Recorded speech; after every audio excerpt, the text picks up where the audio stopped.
Ya, Alhamdulillah kita kembali lagi Rampai Pagi dan setiasa Rampai Pagi dibawakan secara langsung untuk hari ini daripada Studio 3 Kompleks Penyiaran Radio Televisyen Brunei Sungai Akar. Seperti yang kami janjikan, kami berikan kepada Auda, kami akan membawakan satu sesi wawancara hari ini di segmen Astrawani, dan hari ini kita akan berbincang, kita akan mengenali dengan lebih dekat lagi apa sebenarnya Festival Puisi Esei. Dan Alhamdulillah di sebelah saya di Rampai Pagi hari ini kami telah pun menyebut narasumber kita Yang Mulia Haji Muhammad Hussein Abdul Rahman, merupakan seorang setiausaha Satu Astrawani. Jadi kita ucapkan selamat datang. Assalamualaikum Tuan. Ya, Waalaikumsalam warahmatullahi wabarakatuh. Apa kabarnya hari ini Tuan? Alhamdulillah. Alhamdulillah. Jadi kami mengucapkan ribuan terima kasih Tuan kerana sama-sama lagi tadi menjadikan Rampai Pagi edisinya untuk hari ini Tuan. Hari ini Tuan akan berbincang mengenai dengan Festival Puisi Esei. Sebagai mukadimah, kami di Rampai Pagi ada dimaklumkan bahawa Astrawani dikabarkan akan turut serta menghadiri Festival Puisi Esei. Mungkin boleh diterangkan lagi Tuan mengenai dengan perkara ini, silakan. Ya, bukan akan telah berlangsung actually. Sebenarnya festival Puisi Esei ini telah berlangsung pertengahan bulan lepas, 16 hingga 18 hari bulan di Kota Kinabalu, Sabah. Begitu, dan Astrawani telah diundang juga beberapa badan dan kerajaan, terutamanya Dewan Bahasa Pustaka dan juga kumpulan putra seni daripada Brunei Darussalam. Juga beberapa orang-orang yang berminat dalam bidang seni khususnya itu. Mungkin sebagai pengenalan untuk mengenali dengan lebih dekat barangkali terutamanya bagi penonton dan juga peminat Rampai Pagi menyaksikan hari ini Tuan, wawancara kita mengenai Festival Puisi Esei. Mungkin ada yang bertanya-tanya ni Tuan, apa sebenarnya disebut sebagai Puisi Esei ni Tuan? Ya, ia sebenarnya genre baru dalam bidang sastra ya. Ia adalah kombinasi daripada penulisan esei dan juga penulisan puisi. Berbeza sekali lah dengan dengan yang Tani Lumrah itu yang dikatakan sebagai puisi dan juga esei. Jadi ini ada kombinasi antara dua itu. Itulah namanya panggilnya puisi esei. Puisi esei. Mungkin boleh diterangkan lebih lanjut barangkali Tuan, mungkin untuk menerangkan lagi, sebab daripada pemahaman tadi apa yang saya diberitahu puisi esei itu bukan puisi dan juga bukan esei. Jadi apa sebenarnya ni Tuan? Ya, ia bukan juga sebagai puisi sebagai berdiri dengan sendirinya ataupun esei dengan berdiri sendiri. Ia adalah kombinasi. Jadi ia berbentuk kiranya satu penceritaan, tapi yang bezanya puisi esei ini ia ada footnote, nota kaki ya, macam kata dia membuat esei itu. Jadi itu yang pentingnya, dan ia menggunakan bahasa yang mudah, ringan, begitu. Okey, itu di antara penerangan daripada Tuan mengenai dengan puisi esei. Kalau boleh diberikan contoh barangkali Tuan, apa yang dikatakan bahan realiti dalam melalui puisi esei Tuan? Ya, puisi esei ini adalah gabungan cerita realiti dan juga fiction. Jadi bergabung macam mana cara yang membuat. Ada satu contoh lah, berkali kita pernah membaca kisah bagaimana tenaga kerja Indonesia dulu yang bekerja di Saudi Arabia telah dihukum pancung. Itu satu realiti, dibuatkanlah cerita bagaimana pekerja itu yang namanya Aminah, orang miskin, hidup mencari usaha untuk memperbaiki kehidupannya dan menyekolahkan anaknya, tepat sebagai tanah untuk perbelanjaan awal untuk pergi ke Saudi itu. Jadi di Saudi ini ialah dapat kepujian pasal kan ia bagus bekerja. Cumanya ia katanya ini different culture, budaya lain. Jadi bila dipuji itu ia senyum, tapi senyum itu dianggap oleh tuannya ini sebagai satu cara menggoda kali. Jadi itulah timbulnya perkara-perkara yang terbaik di mana tuan lakinya ini, tuan majikan lakinya ini menceroboh ke dia ni kan, memperkosa dan sebagainya. Indah diberi gaji.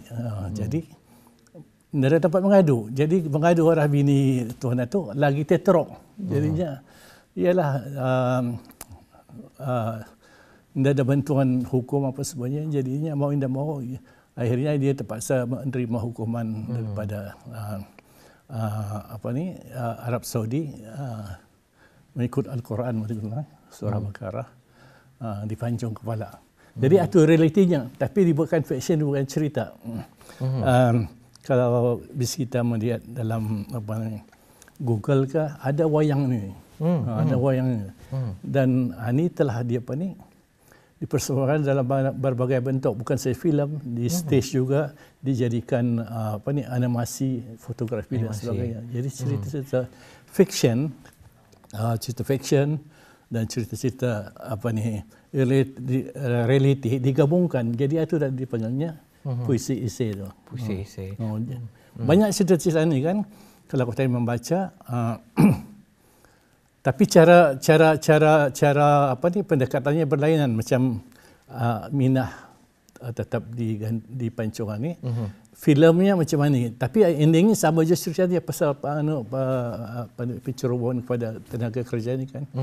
Di stage dibuatkan macam bentuk persembahan stage lain. Saya melihat dalam festival yang lalu ini di Kota Kinabalu ni, cuma 4 orang saya pelakonnya. 4 orang, tapi kesannya sama dengan saya melihat filem. Saya melihat filem cerita itu yang banyak melibatkan banyak pelakon. Begitu. Mungkin ada yang terlepas daripada mendengarkan perkongsian Tuan Haji Muhammad Hussein tadi. Mungkin boleh diberikan lagi sekali ni Tuan, kalau yang ingin mengetahui contoh cerita yang Tuan beritahu tadi. Tajuknya Tuan? Tajuknya Minah tetap dipancung. Minah tetap dipancung. Boleh kita ni Google, dapat melihat bisa. Itu adalah salah satu contoh sebenarnya. Nama tajukan itu sudah menampakkan kesedihan, tragedi seorang pekerja lah di luar negara mereka macam itu. Jadi itulah kalau dapat di habis kita buka komputer, ada wayang di sana. Jadi dapat dijadikan sebagai rujukan untuk mengetahui dengan lebih lanjut lagi perkongsian tadi daripada Tuan Haji Muhammad Hussein. Tadi Tuan ada menyebutkan, ada memberitahu bahawa puisi esei ini merupakan satu genre yang baru Tuan. Jadi mungkin ada yang tertanya-tanya menyaksikan Rampai Pagi hari ini, dari mana, macam mana pula timbulnya sebenarnya genre baru puisi esei ini Tuan? Ya. Saya tanya kita dulu, sejauh ini berapa kali habis kita baca puisi ataupun berdangan-dangan ke apa? Selalunya kalau puisi ini diakui jarang sebenarnya Tuan. Tapi kalau ada kesempatan untuk menyaksikan contohnya di Rampai Pagi, rasanya Tuan pernah diwawancara di Rampai Pagi, pernah Tuan mengongsikan. Atau hanya peluang kita ni sebenarnya Tuan? Ya, kalau kita melihat keadaan di mana-mana di Indonesia, Malaysia ataupun di Brunei sendiri, soal-soal mengenai sastra ni, puisi khususnya, ia mungkin tersingkir, bukan apa dikatakan ya, kata tersingkir itu tidak juga, tidak ada orang menyingkirkan. Ia macam kena belakangkan lah, sedikit-sedikit mungkin hilangkan. Yang ada cumanya yang terlibat orang-orang sastra itu saja tu. Orang penyajak sebenarnya, orang dengan sajak, orang drama dengan dramanya. Tidak ada terbuka kepada masyarakat awam ni. Orang biasa, teknokrat misalnya, ia tidak berapa berminat dengan sastra. Jadi cara untuk mendekatkan ini ialah dengan mencari satu genre baru. Dan di Amerika sendiri, puisi ini kurang sudah kurang. Jadi mau tidak mau dibuat cara baru. Di Indonesia dipelopori oleh Denny namanya. Ia mencipta satu kaedah di mana digabungkan antara puisi dan sastra, antara realiti dengan fiction. Jadinya bila ini dengan menggunakan bahasa mudah, ini dapat dibaca dan dipahami oleh masyarakat awam. Jadi itu dah caranya timbulnya di mana puisi esei ini, dan ini telah diadakan pertandingan.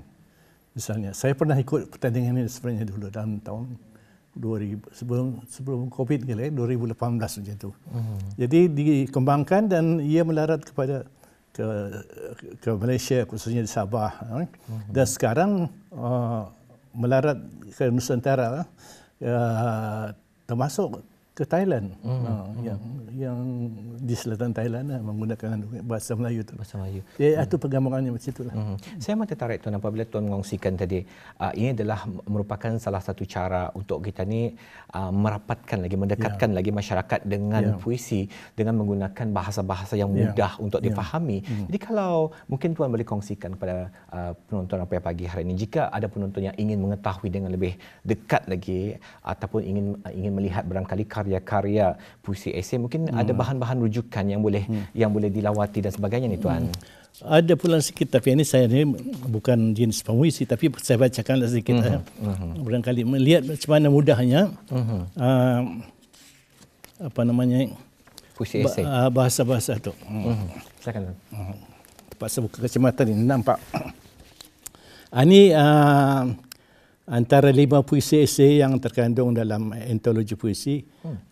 Nama antologi itu atas nama Cinta, nukilan Denny yang mencipta di Indonesia itu tadi.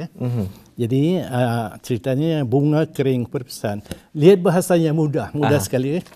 Dinisan suaminya ditabur melati dan kedanga sambil melapaskan doa. Perempuan itu Dewi namanya. Terbius rasa sedih. Ia memohon ampun dengan suara lirih. Suara lirih ini suara tertekan-tekan, terhenti-terhenti. Segala yang di dadanya terasa berat. Segala yang di sekitarnya semakin pakat. 10 tahun sudah ia hidup bersama Joko, suami pilihan ayah. Perkahwinan selalu redup kerana Albert pilihan hatinya. Maknanya ia ada boyfriend lagi. Tapi kerana kahwin pun paksa. Maafkan aku suamiku, tangis Dewi. 10 tahun lamanya sudah kita bernikah. Tapi tak mampu juga aku mencintaimu. Sudah aku berikan segala yang padamu. Tapi bukan engkau milik hatiku. Bukan engkau inti angan-anganku, Joko. Joko, apa dayaku? Ditaburnya bunga sekali lagi sambil menelusuri isi hati. Izinkan ku serahkan sisa hidup ini kepada lelaki yang ku cintai. Kini kau telah di alam baka. Maknanya lelaki itu sudah matilah. Meninggal. Setelah 10 tahun yang tanpa warna, baru sepenuhnya mataku terbuka. Cinta memang tidak bisa dipaksa. Di kamar yang sunyi, Dewi membuka lemari. Diambilnya sebuah kotak kecil.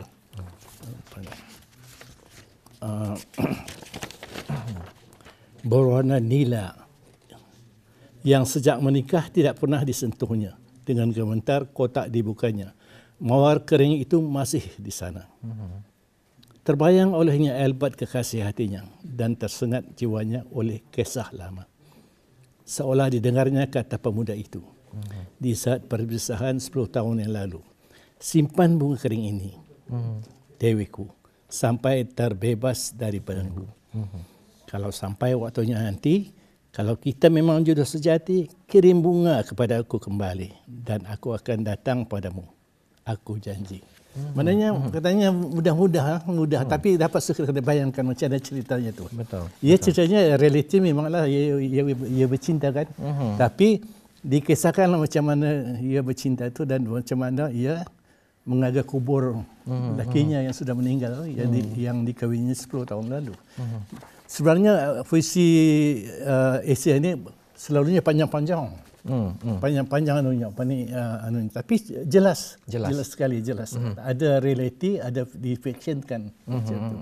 Jadi kalau kami lihat dari segi penggunaan bahasa, kalau mungkin boleh dikongsikan itu seperti yang dikongsikan tadi yang dibacakan itu memang cukup jelas bahasanya, mudah untuk dipahami.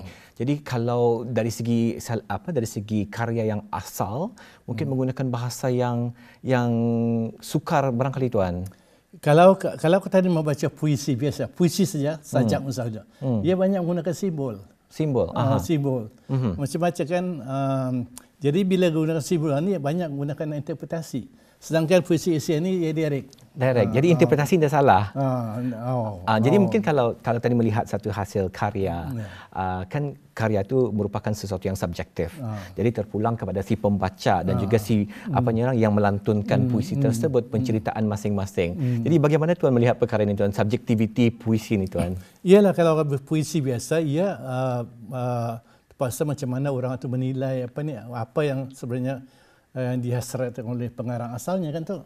Jadinya ia membuat interpretasi sendiri. Itu kadang-kadang timbul di mana bila ia menyampaikan, ia mendeklamasikan sebuah sajak misalnya.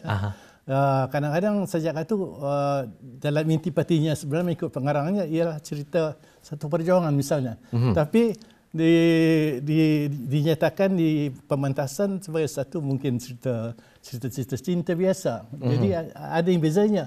Intonasinya pun berbeza kan tu. Antara perjuangan dengan ialah yang biasa ni. Jadi itulah bezanya antara puisi biasa. Tapi puisi esei ni indah macam itu. Pasal ia ada lagi nota kaki, footnote macam petani buat esei. Jadi dijelaskan lagi tu. Misalnya macam cerita tadi Minah pasal di Panjungan tu, ada beritanya, diberitakan seluas-luasnya. Jadi itu kena kod cerita tu kan, mengenai undang-undang Arab macam mana kan, yang mana diorang menjelaskan bahawa yang orang yang membunuh tetap dibunuh balik atas alasan apapun, sebab bunuh itu lain hal. Tapi yang penting nyawa mesti balas dengan nyawa.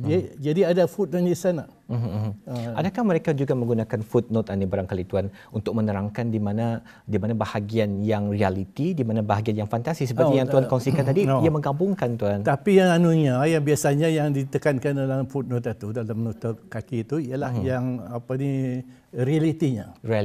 Fiction itu ia menciptakan macam si Minah tadi itu, ia ceritakan macam-macam. Ialah bila orang miskin macam mana bergadai dan sebagainya, macam mana ia melihat anak-anak orang lain menyekolahkan anak, ia ini dapat menyekolahkan anak ini dari busin kan. Dan ialah perpisahan antara anak dan ibu macam mana. Betul. Jadi itu cerita, tapi realitinya ialah ini mengenai orang kisah percintaan yang kecelakaan yang dirapinya masa luar negara itu. Betul. Jadi Tuan teringin juga mengetahui ni Tuan, seperti yang dikongsikan tadi, puisi esei merupakan satu genre yang baru. Kalau Tuan boleh kongsikan keadaannya di negara Brunei Darussalam, macam mana penerimaan orang-orang kita ni ataupun pelibatan anak-anak tempatan kita ni dalam bidang genre puisi esei ni Tuan? Ya, ini perkara baru, ini genre baru lah. Tapi yang sudah pun dibuat oleh Putra Seni misalnya. Putra Seni sudah dapat membuat pementasan dengan menggunakan puisi esei, termasuk yang pernah diadakan di festival di Kota Kinabalu ini yang lalu itu. Jadi maknanya ada sudah usaha-usaha ke arah itu kan. Di Sabah pengembangannya sudah agak meluas, diadakan untuk sekolah-sekolah. Malah diadakan sayembara ataupun pertandingan baca puisi esei dan melakukannya di sekolah menengah kalau silap masa festival itu diadakan. Jadi ini satu usahalah pengembangan yang telah dibuat oleh pihak di sana.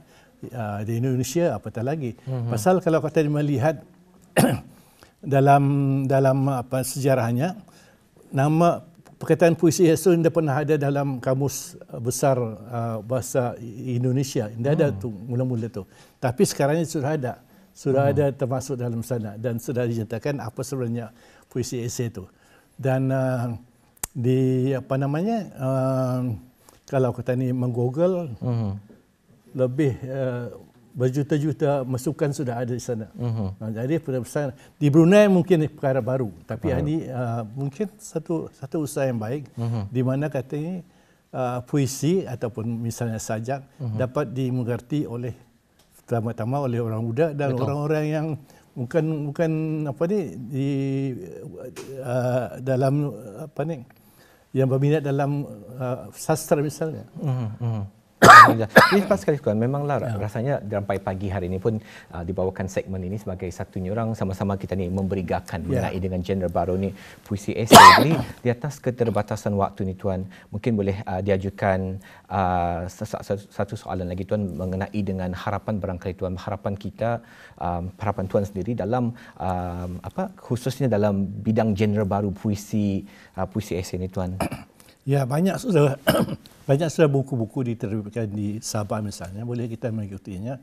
Dan di Brunei sendiri kami di pihak Asrawani cuba mengembangkan jenis-jenis genre yang baru inilah. Jadi ini usaha-usaha awal lah. Awal. Cuba-cuba. Alhamdulillah. Untuk mungkin yang menyaksikan Rampai Pagi hari ini ingin mengetahui dengan lebih lanjut lagi Tuan mengenai dengan puisi esei ataupun ingin mengetahui mengenai dengan Persatuan Asrawani sendiri, mungkin ada cara untuk menghubungi ni Tuan. Ya. Asrawani ialah satu organisasi yang bukan kerajaan, telah ditubuhkan sejak tahun 1962. Dan pada bulan 8 ini sekarang Ogos, awal bulan Ogos kita akan mengadakan dialog Borneo Kalimantan. Jadi ini orang ramai walaupun bukan darjah ahli boleh mengikutinya. Hubungi Asrawani bila masa, ada 2-3 orang lah. Kalau rajin melihat WhatsApp apa semua sekali ada, kami hebahkan.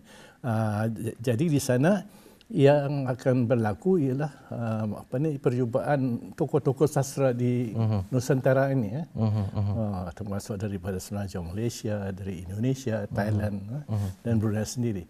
Jadi itu yang akan berlaku pada bulan 8 inilah. Jadi kami bergerak begitu untuk mengembangkan sastra di Brunei. Adalah satu usaha yang cukup baik sekali Tuan untuk sama-sama tadi memperkembangkan lagi sastra dan juga memperkembangkan lagi, memperlihatkan lagi hasil karya anak-anak tempatan kita ni Tuan. Jadi mungkin boleh dikongsikan untuk soalan terakhir ni Tuan, mungkin ada laman sesawang dan sebagainya untuk dilawati ni Tuan untuk Asrawani sendiri. Ya, kita pejabat kita ada di Dewan Bahasa dan Pustaka tingkat 4 berhubung dari sana. Dan juga saya sendiri Setiausaha 1, Setiausaha 2 sentiasa membuka jalan bagi mereka yang menghubungi kami. Rajin-rajin membaca WhatsApp, Facebook dan sebagainya. Pasal ruang-ruang ini kami bukan luas begitu. Jadi boleh menghubungi kami untuk kegiatan-kegiatan sastra di Brunei. Alhamdulillah. Baiklah Tuan, daripada Rampai Pagi kami mengucapkan ribuan terima kasih kepada narasumber yang telah kita jemput hari ini, Yang Mulia Tuan Haji Muhammad Hussein bin Abdul Rahman, merupakan Setiausaha 1 Asrawani. Terima kasih Tuan. Kembali.